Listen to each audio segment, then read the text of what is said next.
Salut à tous, bienvenue dans Dixon Discute. Moi c'est Dixon, je suis comédien et auteur. Bonjour, Bonjour. ça va quoi? Ouais, ça va et toi? Tranquille, super. C'est Déjà, bon. présente-toi. Isby Diamond, chanteur, auteur, on va pas dire compositeur parce qu'on touche pas aux machines, mais on a des mélodies. Donc on va rester sur chanteur-auteur. Et qu'est-ce que tu chantes? Je dirais la musique, j'aime pas dire la musique urbaine, mais je dirais du Isby Diamond avec une base afro et puis un gros mélange de tout en fait. Je mélange tout. C'est-à-dire dès que ça parle musique, que ça me plaît, et ben je mets ça dans ma musique, mais avec une bonne base afro quand même. D'accord, et depuis quand tu fais ça? Depuis 2009 de manière officielle. Depuis 2009, on a commencé, ouais, le premier titre est en 2009. Du coup, plus de 10 ans. Ouais, exactement. Et c'est quoi ton premier souvenir musical? Premier souvenir musical. Avant même que Euh, ça devienne officiel, hein? Avant même que ça devienne officiel, premier souvenir musical. Premier souvenir musical. Ah ouais, là, tu me coinces parce que j'en ai tellement. Le premier des premiers. Euh, C'était quoi? C'était quand on parlait en fait, on parlait du premier titre qu'on allait faire. Parce que le premier titre, je t'explique, je te mets un peu dans le contexte. Le premier titre, il s'appelle C'est dit bon. Je suis en feat avec Lodia, Killa, Nastoli, voilà. On est ensemble. Quand on commence à parler du titre, en fait, de l'élaboration du projet, ça m'a marqué parce que on était vraiment en synergie, c'était vraiment fusionnel, c'était trop lourd. En fait. Et ça, c'était avant que tu commences vraiment à C'était chanter. avant, ouais. Ok. On en parlait juste, en fait. C'était à On en combien de temps parlait. ça? C'était en 2000, fin 2008. Fin Ouais, 2008. Et avant ça, tu 2008. chantais pas du tout? C'était juste comme ça pour rigoler avec des amis. Voilà. Et voilà. Et peut-être avant de. Un autre aussi souvenir. Mais je pense plus que ce souvenir-là et m'impacte plus que l'autre. Ce souvenir-là, en fait, si tu veux, c'est une session de freestyle qu'on faisait à Barbès. Je suis un de nos potes DJ Show, s'il regarde la vidéo. Euh, Effectivement, chez lui, en fait, on faisait souvent des freestyles parce qu'il avait des platines, il avait un micro. On arrivait et on kickait, on kickait, on kickait. Et c'était très lourd. On pouvait partir comme ça, on pouvait commencer, allez, des 22h, 5h du matin. Tranquille. Ah, autant que ça? Ah ouais, non, mais vraiment tranquille. Comme C'est-à-dire, ça, on défilait comme ça. juste par passion. Comme ça. Il n'y en avait rien enregistré. Après, il y avait des gens qui étaient déjà dans le métier. Il y avait des personnes qui étaient déjà dans le métier. Il y avait déjà des anges Afrique qui étaient déjà en place. Il y avait Killa qui était déjà aussi à cette époque-là en place. C'était un chanteur. C'était moi, en fait. J'étais l'intrus, en fait. Ouais. Le mec qui était là, mais on ne sait pas ce qu'il fait là, mais comment ça se fait qu'il fait ça, tu vois.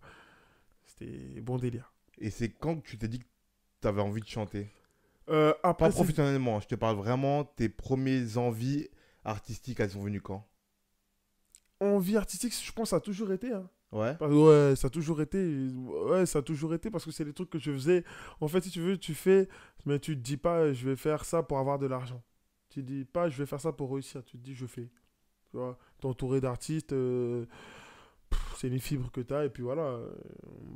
Tu fais, mais tu penses pas à la développer, tu vois. Et après, à force de faire, tu rentres dans une routine qui te fait dire, mais en fait, que tu veuilles ou pas, tu le fais déjà, quoi. Donc, essaie de le faire de manière plus intelligente et de manière plus élaborée, tu vois. Et c'est à ça, c'est de ça, tu passes à de ton statut de mec qui faisait ça pour rigoler, ou ton statut de mec qui faisait ça par hasard, au statut de Isby Diamond, clairement. Ok. Tu vois.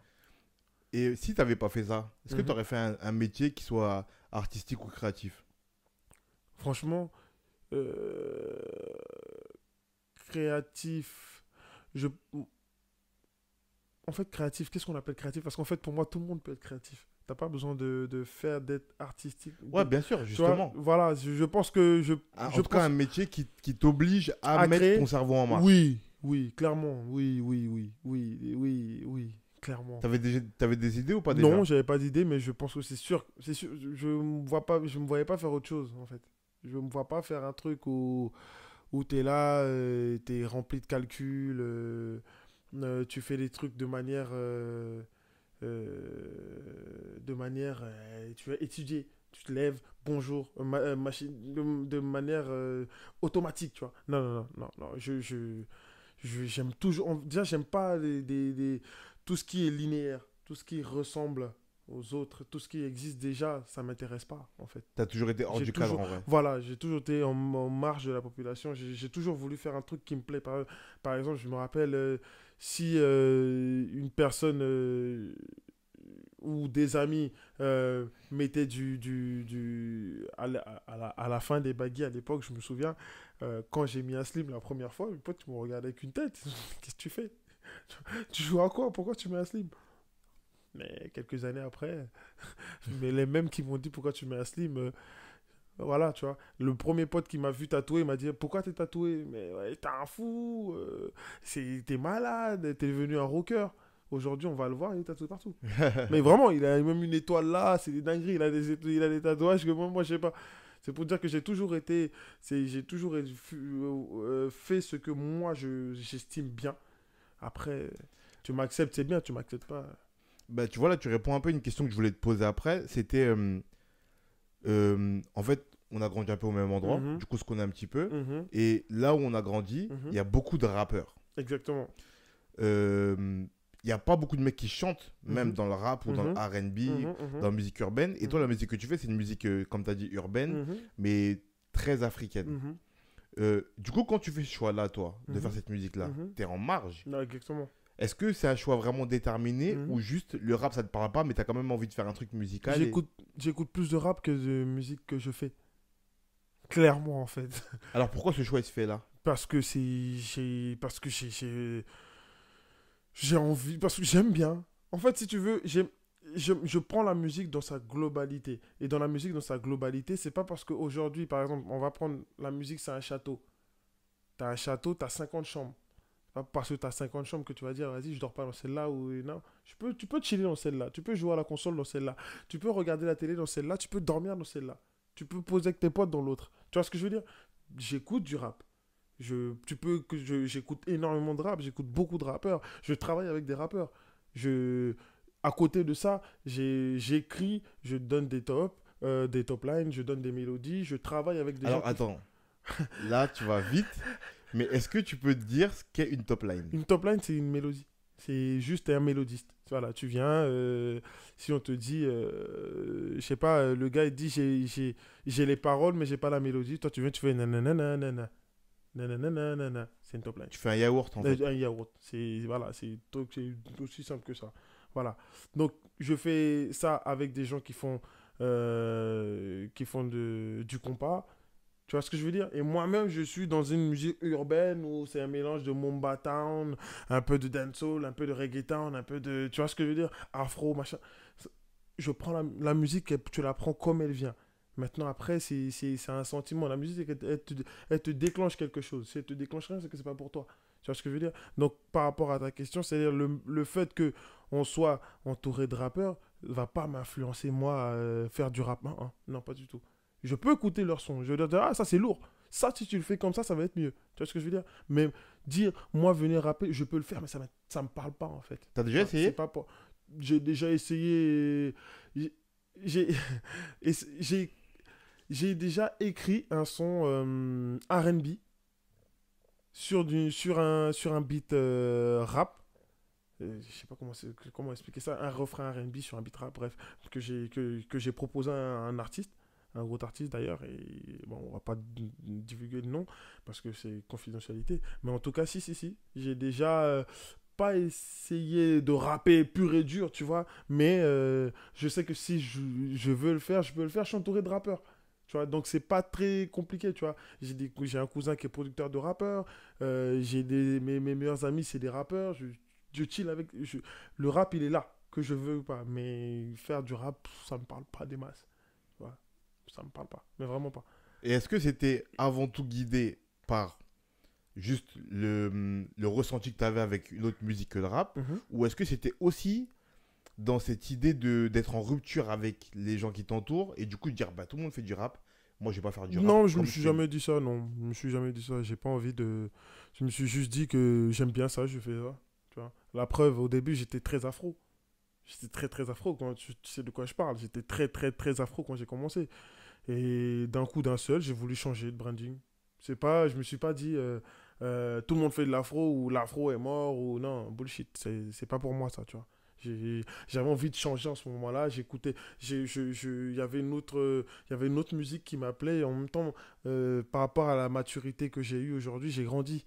Tu vois, en 2009 et 2020, il y a eu une évolution voilà. Donc le branding Isby il a changé, l'image de Isby a changé, la manière de chanter d'Isby elle a changé, mais c'est pas pour autant que demain tu mets une prod afro, je peux pas te la découper. Je te fais ça bien en version afro, on va dans le Isby d'aujourd'hui, on fait ça aussi bien, tu vois ce que je veux dire? Donc en vrai, il n'y a pas de... Y a pas, pour moi, en fait, il n'y a pas de frontière dans la musique. Prends-la comme elle vient. Tu me ramènes un feat indien, s'il faut que je m'adapte à lui, voilà. Si lui, il a du mal à s'adapter à moi, c'est à lui de se poser la question si lui, c'est un chanteur. Tu vois ce que je veux dire? Voilà. Parce que, en fait, je me dis, la musique n'a pas il y a vraiment pas de frontières, tu vois. Vraiment pas. Et il y en a qui ont... Et la plupart des artistes qui l'ont compris, aujourd'hui, ils sont à un niveau incroyable. Pour toi, dans la musique, qu'est-ce qui permet de te mettre dans un mood particulier, comme tu dis? C'est plus les paroles, plus la sonorité, plus le, le mood même de la musique, si ça est triste ou si elle est dansante, c'est quoi Ça va qui- dépendre. Ça va dépendre de beaucoup de choses. Ça va dépendre de beaucoup de choses. Tu sais, j'ai des sons... Il y a des sons... Il y a des sons, c'est juste la prod, en fait. La prod, elle va te mettre dans une vibe, dans un truc, tu vas te dire, waouh. Il y en a d'autres, c'est des paroles. Tu écoutes les paroles, tu te dis, ouais, j'avoue, le gars, il a cherché loin quand même, tu vois. C'est fou, tu vois. C'est comme le son, un exemple, le premier son qui me vient en tête tout de suite, le son de Damso, quand il parle d'une fille qui s'est suicidée, son ex, ou je sais pas, une fille qu'il n'a pas calculé, à la fin, il voulait la check et il s'est rendu compte qu'elle s'est suicidée à cause de lui. Voilà. Quand tu écoutes ce son-là, tu te dis, oh putain. Au début, tu te dis, ah, mais c'est glauque. Mais quand tu écoutes, en fait, il rentre dans une profondeur qui fait que tu es obligé de te mettre dans un mood. Tu vois, de te mettre dans un mood, ça te pousse à une réflexion. Ça dépend. En fait, ça dépend de l'artiste aussi. Parce qu'il y a des artistes, ils vont tenter de te mettre dans un mood, de créer un mood, de créer un monde, mais c'est plat en fait. Tu sens que c'est pour du business, c'est fake. Tu vois. Et moi, je le sens tout de suite. Et quand c'est fake, mes amis me disent toujours que je suis très dur, mais je vais même pas jusqu'à la fin. Ça sert Hmm. à rien. Ça sert à rien. Je perds mon temps. Et. En fait, juste ça marche pas sur toi, quoi. Ouais, ouais, c'est nul. Mais il y en a, quand tu écoutes des. Il y a des artistes. Il y a des artistes, il y a de leur manière de chanter. Il y en a, ça sent la mélancolie, tu vois. Quand tu écoutes Formidable Stromae. de Stromae, tu. Eh petit, non, pardon, petit. Je sais pas. Tu vois ce que je veux dire? Hmm. C'est. Tu sens que. Il te parle de la vie, en fait. En vrai, ce qu'il te dit là, c'est pas fake, tu vois. Certes, il a créé un gros synopsis autour dans le clip, machin truc, tout ça c'est bien. Mais quand tu écoutes le son sans voir le clip, sans voir tout ça, tu te dis ouais, c'est profond, tu vois. Donc il y a plein de sons comme ça. Je peux t'en donner des tonnes et des tonnes, hein, Mhm. même des Gims, des trucs comme ça. Mais ça dépend de l'artiste. Ça dépend, franchement, ça dépend de l'artiste, de la prod qu'il propose ou du texte. Aussi simple que ça. Mais ça veut dire que toi, naturellement, ta vision du monde, Mhm. elle est, comme tu dis, comme une espèce de partition C'est musicale. de la musique. Et quand tu vois des événements, c'est des notes hautes. Voilà. C'est ça. En fait, on va même aller jusqu'au bout. Ça veut dire, en fait, si tu veux, c'est comme si tu disais, je me lève un matin, je fais un nouveau titre. Tous les jours, tu fais un nouveau titre. Maintenant, à la fin de la journée, parce qu'à la fin de la journée, tu peux peut-être avoir ce qu'on appelle la map chez nous, la mise à plat. Tu as la mise à plat, mais tu n'as pas le final. Tu vois, c'est le jour où, quand tu arrives à voir le résultat final de tout ce que tu as fait ce jour-là, par exemple, si tu as commencé un move, businessment parlant, si tu as commencé un move, un truc à faire, comment dire, comment expliquer ça. Si tu as commencé un move au niveau de ton business, au niveau de ta société et compagnie, à la fin de la journée, on peut te dire, vas-y, on te rappelle. Si on te rappelle 2 semaines après ou un an après, là, pour moi, tu as le mix master de ton move que tu as fait. Tu vois ce que je veux dire? Donc, ton single que tu avais commencé, tu as le mix master. Donc, maintenant, si ça marche, en gros, si tu veux, tu as un titre qui a marché. Moi, je vois les choses comme ça. tu vois. Et je me dis... Est-ce que tu peux juste expliquer ce qu'est le mix ou le master pour les gens qui sont pas de la en musique? fait, pour ceux qui comprennent la musique, le mix, le mix, c'est rendre un petit peu propre un peu l'enregistrement, tu vois. Et le master, c'est quand tout est clean. Là, c'est prêt à sortir. Tout est propre, le volume est bon, les voix sont bonnes, tout est clean. Tout, mais c'est vraiment clean. Un bon master, c'est ça en fait. T'écoutes le son, tu te dis, ah, je vais mettre dans une enceinte, t'entends les voix de derrière, des trucs, ah ouais, dinguerie, tu vois. Et donc, toi, quand tu arrives à aller au bout de quelque chose, Voilà, c'est pour comme si moi, tu as c'est mon. masterisé un Voilà, son. voilà. Quand j'ai réussi les choses. Quand j'ai réussi le truc que je veux faire, ou le projet, ou la chose que je veux faire, clairement je me dis, ouais. Je me dis, là, c'est bon. J'ai mon mix master, c'est bon, je suis bon. Tu vois. Donc voilà, mais c'est pas évident tous les jours. Mais c'est Je pas me parce que doute. c'est pas évident tous les jours que c'est fini. Pour moi, je dis toujours, c'est jamais fini. C'est jamais fini. Non, non, non, non. On y est encore. Tant qu'on y est, tant qu'on peut se lever le matin et aller le faire, on y est. C'est, Et du coup, tu imaginons, m'as parlé de Kanye West. tu es en mode manque de créativité, Mhm. ça dure depuis quelques jours, je sais pas Mhm. combien de temps ça dure chez toi, mais ça dure depuis quelques jours, quelques semaines, tu Mhm. vois. Et puis là, moi, je viens avec, comme on a dit, un travail qui est Mâché. préfait, Mhm. tu vois, pré-mâché, mâché. Euh, Est-ce qu'on se sent bien, tu vois? On est, du coup, parce que moi, ce que je me dis, c'est que je serais dans ce cas-là, Mhm. je me sentirais face à moi-même, j'aurais un miroir face à moi qui me dirait, t'arrives pas à faire grand-chose, en tout Mhm. cas là, Mhm. temporairement. Mhm. Et puis, il y a quelqu'un à côté qui vient avec tout le travail. Mhm. Presque, je me dirais, ben, c'est comme si on veut montrer que là, j'arrive pas, En tu fait, vois. t'es en panne. Ouais, Genre, ouais, non, mais le truc, c'est que même s'ils ramènent ça, dans tous les cas, j'ai pas de je suis en panne. Même ça, je pourrais pas. En fait, je serais pas. J'aurais pas la gamberge qu'il faut pour savoir si ce son-là est fait pour moi ou pas. Parce que je suis pas inspiré, en fait. C'est aussi simple que ça. Donc, ça veut dire même son travail mâché, pré-mâché, whatever, je vais le mettre de côté, en fait. On verra en temps et en heure. Tu vois ce que je veux dire? Je pourrais pas dire, ah, merci beaucoup, vas-y, je vais l'enregistrer, je vais le garder. Non, je pourrais pas. Je serais pas. Je suis même. Déjà, moi-même, déjà, je suis pas inspiré, déjà. En fait, en vrai. Je suis pas inspiré. Donc, à partir du moment où je suis pas inspiré, il y a beaucoup de choses qui désemboîtent, tu vois, qui sont dans l'air. Donc, vas-y, j'ai ces molécules comme ça. Et puis après, quand tout va se réunir, là, effectivement, je serai à même de me dire, ouais, en fait, le son que tu m'as envoyé, c'était une dinguerie. Ou le son que tu m'as envoyé, il est wow, je sais que je fais mieux, tu vois. Et je sais que, en général, si ma créativité elle est là, que je sais que je fais mieux, c'est pas je vais te le dire, c'est je vais faire mieux avec ce que tu m'as donné, ou avec la prod que tu m'as donné, je fais mieux que ce que tu m'as proposé. Et là, on réfléchit, tu vois.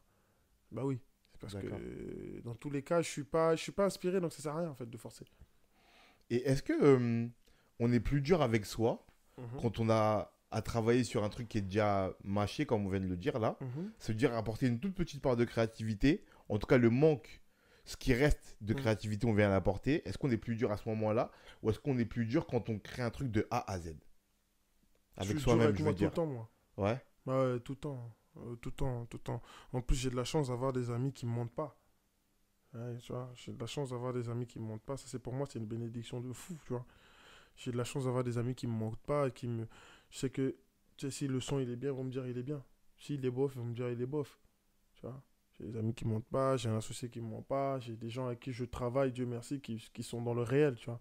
On est dans la vraie vie. C'est-à-dire, si c'est bien, ils vont dire c'est bien. Si c'est lourd, ils vont dire ah, ça, c'est lourd. La prod, elle est bof, mais l'écriture, elle est lourde. Ah, la top line, la mélodie, elle est dingue, mais l'écriture, ouais, tu peux faire mieux, tu vois. Clairement, ils me disent les choses, tu vois. Mais... Donc, par rapport à ça, de ce côté-là, je suis dur avec moi tout le temps. Ça, je sors du studio, moi, je vais être... Je vais toujours... Déjà, quand je sors du studio, j'écoute une fois le titre. J'écoute plus après. Ah ouais? J'écoute plus après. J'écoute... je pense que je vais l'écouter le lendemain ou sur le lendemain, tu vois. Pourquoi? Parce que je me dis, j'ai écouté 3 heures en studio, 4 heures en studio. Tu vois. Je l'ai écouté, je l'ai écouté, je l'ai écouté. Je serais plus dans l'objectivité de me dire, ah, ça, tu vois. En fait, le truc, c'est que les 4 heures que tu as passées en studio, euh, c'est 4 heures où tu as eu plein d'émotions différentes. Donc, tu sais, à cette partie du titre, tu faisais ça. Tu faisais ça, donc ça t'attache. Tu vois ce que je veux dire? Donc, vas-y, mets ça de côté, on verra. Donc, quand tu écoutes après, genre le lendemain, tu vois ça d'une autre manière. Là, tu te dis, ah, j'aurais pu faire ça.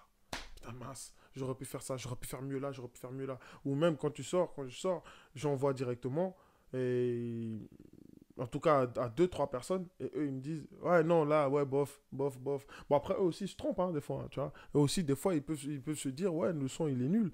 Mais moi, je sais que par exemple, j'ai des sons, je sais que si ils sont pas d'accord, ils vont me dire, ouais, non, ouais, bof, tu peux faire mieux. Et quand je sors le son, ils disent, en fait, t'avais raison, parce qu'il est lourd, tu vois. Je suis dur avec moi tout le temps, en fait. Tout le temps, tout le temps, tout le temps. C'est pas que je suis influençable, hein. Non, loin de là. Mais c'est juste que je m'inspire énormément de mon entourage. Mon entourage m'inspire vraiment. Mes amis m'inspirent pour de vrai, tu vois.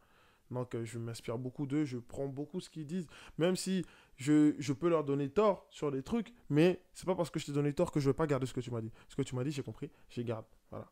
Et puis après, on va travailler ça plus tard. Donc ouais, je suis dur avec moi tout le temps, tout le temps, tout le temps. Donc quand même pas besoin d'être dans une situation comme ça pour que je le sois en fait. Ok. On va conclure. Dis-moi. Pour conclure, il y a toujours 3 petites questions. Vas-y. La première, c'est cite-moi ton ton objet créatif favori. C'est toujours confondu. Ça peut être une œuvre immatérielle comme matérielle. Un objet, un meuble, n'importe quoi, comme un livre, un film, une musique. Ton objet créatif favori. Hmm. Hmm. C'est-à-dire même un objet avec quoi je peux créer, c'est ça? N'importe quoi. Ok. Euh, mon Mac. Ton Mac? Mon Mac, avec ça je peux créer, je peux faire de la musique, je peux faire des vidéos. Plus de la musique en fait. C'est plus la musique. Avec ça je peux faire de la musique. Je peux faire plein de choses avec mon Mac. Donc ouais, mon Mac. Mon Mac pour moi c'est un objet. Voilà. Après j'ai tout plein de trucs que j'aime beaucoup, hein. Tu sais, j'ai livres, j'ai tableaux. Mais mon Mac, ouais. Ok. Mon Mac et en deuxième, s'il faut un deuxième, ma guitare. Même si je veux pas me remettre dans les cours encore, j'abuse, mais je veux me remettre dans les cours, mais ma guitare, ouais. J'aime trop, c'est une guitare que j'ai depuis petit, ouais, ma guitare et mon Mac. D'accord. Une œuvre créative inspirante pour toi. Pareil, toujours confondu. Une œuvre créative inspirante. Euh... Ah ouais, là, j'ai jamais pensé. Après, ça peut être inspirant de 2 manières. Soit inspirant, inspirant pour les gens. Mhm. Un truc qui va donner un peu de force aux gens ou qui va les aider à évoluer dans ce qu'ils Évoluer, font. ouais. Mhm. Ou un truc qui t'a juste inspiré beaucoup d'émotions, toi, qui Mhm. était le plus inspirant pour toi. Oh. Mhm. T'as droit à deux si t'arrives pas à choisir un. C'est. Euh, Ah ouais. Il y a bon, inspirant, je sais pas, mais qui m'a marqué. Je sais pas si ça compte. Qui m'a marqué. Bon, on parlait de Basquiat, bah, un tableau de Basquiat qu'il a dessiné comme quoi un homme noir qui était sur la mort. Ouais, ça m'avait marqué. Quand j'ai compris ce que ça voulait dire, le tableau, en fait, ça m'a marqué. Je me suis dit, ah ouais, d'accord. Et juste après ça, je crois qu'il est mort après. Juste après l'avoir dessiné. Ouais, ça m'avait marqué. Mais inspirant, là, comme ça, tout de suite, je pense que je dois en avoir, mais On peut garder Basquiat, c'est très bien. Ouais, voilà. Mais t'inquiète, si j'en ai, je t'enverrai. Je dis, ah, ça c'est inspirant, ça. Ok. Ça, c'est lourd. Et pour finir, un conseil pour quelqu'un qui veut se mettre à créer. Fais ce que toi, t'as envie de faire. Toi, ce que t'as envie de faire, ce que tu estimes bien, fais-le. Il y a énormément de personnes qui vont te dire, t'es fêlé, t'es fou, mais pourquoi tu fais ça? Attention, tu vas ressembler à un tel. T'as envie de faire, tu fais. Voilà. Soit on aime, soit on n'aime pas. Fais ce que tu as envie. Voilà. Comme dirait Booba, t'aimes pas, t'écoutes pas, et puis c'est tout. Voilà. Ok. Merci beaucoup, Isbi. Mais merci à toi, frérot. On va mettre dans la description le lien vers ton Spotify, Ouais, ta chaîne YouTube, ton Instagram pour que merci on voit en ton tout cas pour travail. l'invitation. Merci à toi beaucoup. d'être venu. Et puis on est ensemble, hein, tu vois. À la prochaine. Vas-y, mon gars. Salut. Force.